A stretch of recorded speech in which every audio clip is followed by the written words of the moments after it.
요즘 날씨를 보면 이제 추위가 다 지나가고 봄 기운이 슬슬 오는 계절 같습니다. 명절에 강원도에 갔더니 여전히 얼음이 두껍게 꽁꽁 얼어있고 주변은 황량해 보입니다. 근데 자세히 보니까 주변이 이렇게 녹고 있어요.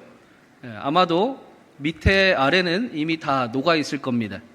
제가 궁금해서 절기를 찾아보니까 지난 19일이 눈이 녹아 비가 된다라는 우수가 지났습니다. 겉으로 보기에는 꽁꽁 얼은 것 같지만 이미 땀속에 매임은 풀려가고 있고 생명이 살아나고 있습니다. 계절은 이미 변화가 시작되었습니다. 성경이 말씀하는 하나님의 응답도 이와 비슷합니다. 모세가 홍해를 향해 손을 내밀었을 때 아무 일도 나타나지 않았습니다. 눈에 보이는 것은 아무것도 없었습니다. 1시간이 지나도 2시간이 지나도 뒤에서 애국 병사가 쫓아오는데도 아무런 변화는 보이지 않았습니다. 그런데 성경은 그때 하나님이 큰 동풍을 불며 바다를 바르고 반대편에서 모세를 향해 다가오셨다라고 말씀을 합니다. 눈에 보이지 않지만 하나님의 역사가 이미 시작되었고 이미 다가오고 있다라는 것입니다. 오늘 말씀도 동일한 메시지를 사도 바울은 우리에게 전해주고 있습니다. 우리 12절 말씀부터 한번 같이 읽어보겠습니다. 12절입니다. 형제들아, 내가 당한 일이 도리어 복음 전파의 진전이 된 줄을 너희가 알기를 원하노라. 오늘 말씀부터가 실제 이 편지의 본론이라고 할 수 있습니다. 이 편지를 왜 적었는지의 이유가 지금 등장을 합니다. 사도 바울은 빌립보 교회에 왜 이 편지를 썼는가? 자신이 갇힌 일에 대하여 걱정하고 염려하는 빌립보 성도들에게 나의 매임은 오히려 복음의 진전이 되었음을 알려주기 위해서였습니다. 걱정하고 근심하며 자신을 염려하는 그 빌립보 성도들을 위로하고 하나님의 역사가 이미 시작되었고 여전히 시작되고 이루어지고 있음을 알려주기 위해서였습니다. 사도 바울의 매임은 무엇이었습니까? 로마의 그 황제의 감옥에 갇힌 일이었습니다. 그런데 도리어 그 일이 복음을 전하는 진전이 되었다라고 말씀합니다. 여기 진전이라는 단어는 앞을 가로막는 나무나 장애물을 치우고 앞으로 길을 뚫고 나간다, 그런 뜻이에요. 군사적인 용어입니다. 그래서 이 단어 안에는 축복, 성공, 행복, 행운이라는 우리가 좋아하는 모든 뜻이 담겨 있습니다. 이 진전이 바로 그런 뜻입니다. 세상 모든 사람들은 인생의 그 끝자락 노년에 있는 바울이 로마 감옥에 갇힌 일을 보고 시험을 당했네, 바울도 어쩔 수가 없네, 실패했네, 심판이 임했나 라고 말했을 것입니다. 바울이 로마 감옥에 갇혔기 때문에 이제 복음도 멈췄다, 복음 전파는 끝났다 라고 여겼을 겁니다. 어쩌면 사실 이런 생각이 당연할지도 모르겠습니다. 그런데 바울은 그렇게 말씀하지 않습니다. 내가 감옥에 갇혀 있는 것 같아 보이지만 복음은 멈추지 않습니다. 하나님은 여기서도 일하고 계십니다. 이 감옥의 담장 밑으로 복음의 물결은 더 세게 흐르고 있습니다. 사도 바울은 사도행전에서 우리가 보았듯이 재판장을 설교단으로 바꾸는 사람이었습니다. 오늘 말씀에서는 감옥을 선교지로 변화시키고 있습니다. 분명히 누가 보아도 고난당함이 분명한데 바울은 고난당했다 하지 아니하고 선교하고 있다, 영광으로 바꾸는 능력을 가진 사람이었던 것입니다. 사람들은 갇혔다고 말하지만 바울은 선교한다라고 말합니다. 감옥이 아니라 선교지입니다. 매임이 아니라 사명입니다. 고난이 아니라 진전, 축복입니다. 사람들 눈에 보기에는 바울이 당한 일 같아 보였지만 바울에게는 도리어 복음을 전하는 축복의 통로라라고 말합니다. 그런데 이게 바울이 말로만 그렇게 긍정적으로 생각하고 말하는 것이 아닙니다. 이렇게 말하는 근거가 있습니다. 13절 14절을 한번 읽어보겠습니다. 13절 14절입니다. 이러므로 나의 매임이 그리스도 안에서 모든 시위대 안과 그 밖의 모든 사람에게 나타났으니 형제 중 다수가 나의 매임으로 말미암아 주 안에서 신뢰함으로 겁없이 하나님의 말씀을 더욱 담대히 전하게 되었느니라. 바울이 복음은 멈추지 않습니다라고 말하는 두 가지 실제 근거가 있습니다. 첫 번째는 13절에 자신의 매임으로 말미암아 오히려 모든 시위대 안에 복음이 전해지게 되었습니다. 바울이 로마 감옥에 있을 때 로마 황제 시위대의 그 감시를 받아야 했습니다.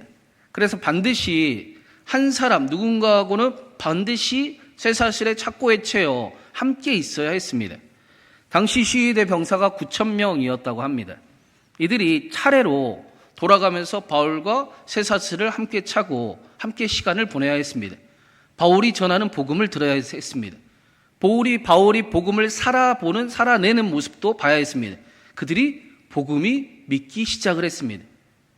바울은 갇혔지만 복음은 멈추지 않았습니다. 여러분, 누군가와 항상 붙어 있는 일은 사실 쉬운 일은 아니지요. 제가 말씀을 준비하다가 결혼할 때 생각이 났는데, 제가 노총각으로 결혼을 했지 않습니까? 그래서 결혼할 때 한 가지 걱정이 하나 있었어요. 오랫동안 혼자서 편하게 그렇게 살다가 좁은 집에 같이 살면 얼마나 답답할까? 괜찮을까? 그런 걱정이 살짝 있었습니다. 아주 조금 있었습니다. 여러분, 무슨 고민이었는지 아시지 않습니까? 네. 그런데 살아보니까 재밌고 좋습니다. 네. 좋아하니까, 사랑하니까. 그런데 그래도 혼자만의 시간은 필요합니다. 그런데 바울은 자신을 감시하는 간수와 항상 묶여야 있어야 했습니다. 더군다나 사랑하는 사람도 아니고 친절한 사람도 아니고 거친 자신을 감시하는 간수와 하루 종일 붙어 있어야 했습니다. 그러나 바울은 그 일이 고통이 아니라 복음을 전하는 일이다라고 이야기합니다. 그 영혼을 사랑하는 일이다라고 말합니다. 쇠사슬에 매어 있는 것은 바울이었지만 바울로 인해 복음에 매어 있는 것은 간수였습니다. 바울에게는 고통이 아니라 선교였던 것입니다. 감옥이 정말 선교지가 되었습니다. 하나님께서 바울을 통해 생각지도 못한 세기를 뚫고 계셨습니다. 여러분, 우리가 매어 있는 곳은 어디입니까? 우리에게 그 매임은 고난과 고통입니까? 아니면 선교지입니까? 여러분은 어디에 매어서 어떻게 지내고 계십니까? 바울은 그 고난이 막다른 길이 아니라 하나님이 뚫으시는 고속도로와 같은 길이었습니다. 오늘 말씀은 저와 여러분에게도 동일한 힘과 능력이 될 것입니다.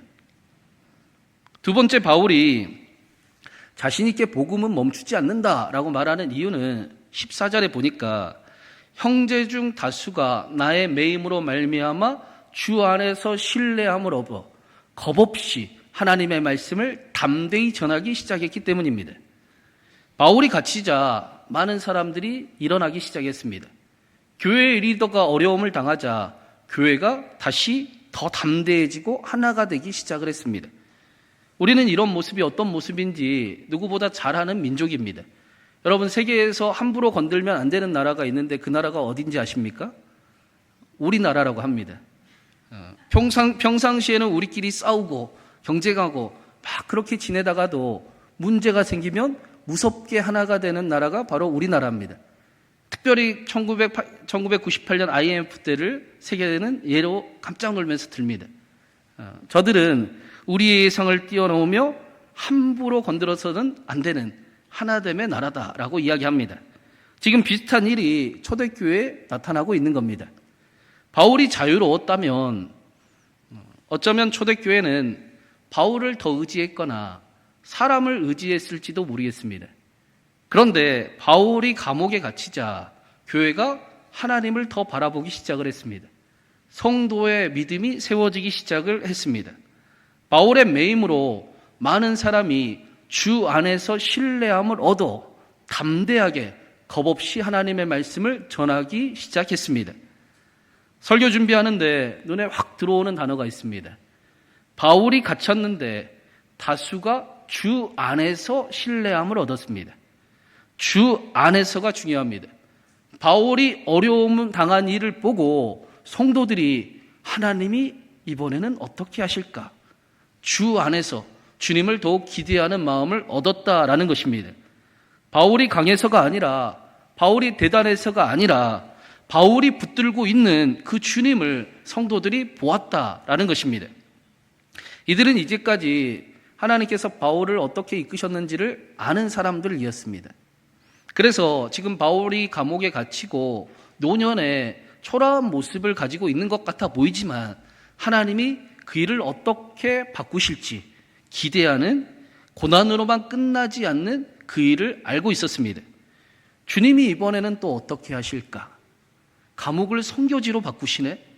나도 같이 힘을 내야 되겠다라는 고백을 했던 것입니다. 사랑하는 여러분, 저는 우리 신광교회가 이러한 고백을 담은 성도들이 가득 세워지고 있음을 믿습니다. 바울처럼 저도 확신합니다. 우리는 날마다 아멘을 통해 듣는 신앙에서 살아보는 신앙으로 천천히 이동하는 중이기 때문입니다. 그래서 우리가 눈에 보이는 상황에 흔들리기 쉽지만, 그러나 그럼에도 불구하고 이제는 말씀이 믿어지고 말씀에 붙들려서, 그래 내 눈에 보기에는 어려움을 당하는 것 같지만, 내 생각과는 다른 이야기가 있지만, 그래도 하나님은 합력하여 선을 이루신다. 하나님은 하실 수 있다. 하나님은 역전시키시는 하나님이시다. 하나님이 어떻게 이 일을 복으로 바꾸는지 내가 기대하며 기도해야겠다. 이제까지는 내 삶의 기준이 내 상황과 내 감정이었다면, 이제부터는 복음이 내 삶의 기준이 되는 저와 여러분이 될 줄로 믿습니다. 그런 저와 여러분을 통해 2026년 하나님의 축복을 가득 회복하게 하실 줄로 믿습니다. 그러면 바울은 도대체 어떻게 이렇게 놀라운 삶을 살아갈 수 있었을까? 바울에게 복음은 무엇이었을까? 여러분에게 복음은 어떤 의미입니까? 오케스트라, 여러분은 뭐라고 하나님께 찬양하고 또 연주합니까? 여러분에게 복음은 무엇입니까? 18절에 바울의 고백이 나옵니다. 우리 18절 같이 한번 읽어보겠습니다. 그러면 무엇이냐? 거칠애로 하나 참으로 하나 무슨 방도로 하든지 전파되는 것은 그리스도니 이로써 나는 기뻐하고 또한 기뻐하리라. 바울은 어떻게 하든지, 때를 얻든지 못 얻든지 복음이 전해지는 일을 기쁨으로 여긴다라고 고백을 합니다. 17절 말씀에 보면 모두가 바울을 좋아했던 게 아닙니다. 바울을 비방하고 바울을 험담하고 뒤에서 수근수근거리고 하나하나 행동을 트집잡고 바울을 노골적으로 괴롭히는 이들이 있었습니다. 그런데 바울은 자신이 욕을 먹고 비방을 당하고 괴롭힘을 당하며 오해를 받아도 그래서 그리스도가 전해질 수 있다면 나는 괜찮습니다. 자신의 명예를 상하게 만들어도 그저 예수님이 전해질 수 있다면 나는 기뻐하고 또한 기뻐합니다 라고 말합니다. 바울에게 복음은 이런 것이었습니다. 복음이 바울의 자존심보다 컸습니다. 복음이 바울의 억울함보다 컸습니다. 복음이 바울의 자아보다 컸습니다. 그래서 바울은 갇혀 있었지만 자유로웠고 매여 있었지만 기뻐했으며 욕을 먹었으나 흔들리지 않았습니다. 바울은 복음을 전한 사람이 아니라 복음을 살아낸 사람, 복음을 살아본 사람이었던 것입니다. 어떤 한 사람이 자신의 삶의 이야기로 복음을 설명할 수 있다면 그보다 더 아름답고 복된 삶은 없을 것입니다. 내가 얼마나 하나님의 사랑을 받았고 예수님이 나를 위해 무슨 일을까지 하셨는지를 알고 살아간다면 그보다 더 행복한 사람은 없을 것입니다. 바울의 입에만 복음이 있었던 것이 아니라 바울의 심장에 복음이 있었습니다. 은과금은 내게 없어도 내게 있는 나사렛 예수 그리스도의 이름으로 능력을 행하며 또 응답을 나타내며 그렇게 복음의 길을 걸어갔던 것입니다. 그래서 바울이 단순히 복음만 전해질 수 있으면 괜찮다라고 말하는 것이 아니라 나 같은 자도 살리셨는데, 나 같은 자도 사용하시는데 복음이 능력이다. 복음은 멈추지 않습니다.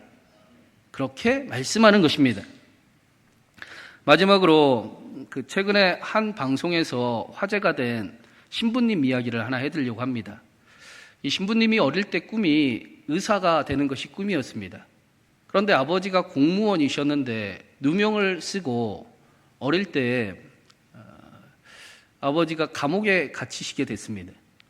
화병이 나고 고혈압이 생기고 그리고는 또 감옥에서 출소하고 나서 공사 현장에서 일을 하다가 너무 높은 곳에서 떨어져 추락을 하게 됩니다. 의사들의 소견은 이제 사망한다 였습니다. 더 이상 가망이 없으니 마음의 준비를 하십시오. 이 소년이었던 신부님은 의사가 되어서 아버지를 고쳐드리고 싶었는데 정작 죽어가는 아버지 앞에서 아무것도 자신이 할 수 없은 그 무기력감을 뼈저리게 경험했습니다. 그리고 그때 처음 기도라는 것을 하기 시작했습니다. 절규에 가깝게 하나님께 기도했습니다. 하나님, 우리 아버지를 살려주십시오. 하나님 아버지만 살려주시면 내가 가고 싶은 인생을 다 포기하고 사제가 되겠습니다. 그렇게 하나님께 기도했습니다. 그런데 놀랍게도 아버지가 살아나신 겁니다. 맥박이 뛰기 시작을 하고 회복하여 살아나셨습니다. 그러면 약속을 지켜야 되겠지요. 하나님과 약속을 지켜야 됩니다. 그래서 아버지에게 아버지 나 신학교 가겠습니다. 무슨 생뚱맞게 갑자기 신학교를 간다고 하냐. 그래서 사제가 되는 것을 알아보니까 10년이 걸린다고 하는데 신부가 돼서 첫 번째 미사 때 말씀드릴 때니까 그때까지는 물어보지 마십시오 라고 이야기를 합니다. 그리고 신부가 되는 날 그 축하의 잔치 때 인사할 순서가 돼서 이제까지 있었던 자신이 신부가 된 이야기를 전부 다 합니다. 그 자리에 있던 자신도 펑펑 울고 모든 사람이 울고 아버지는 통곡을 할 것 같아서 혀를 깨물고 계셨습니다. 지금도 하나님과의 약속을 지키며 최선을 다해 살아가고 있다라고 말합니다. 제가 이야기를 듣는데 안나 생각이 났습니다. 하나님, 안나만 고쳐주시면 제가 멋지게 하나님만 보고 목회하겠습니다. 라고 했던 약속이 생각이 났습니다.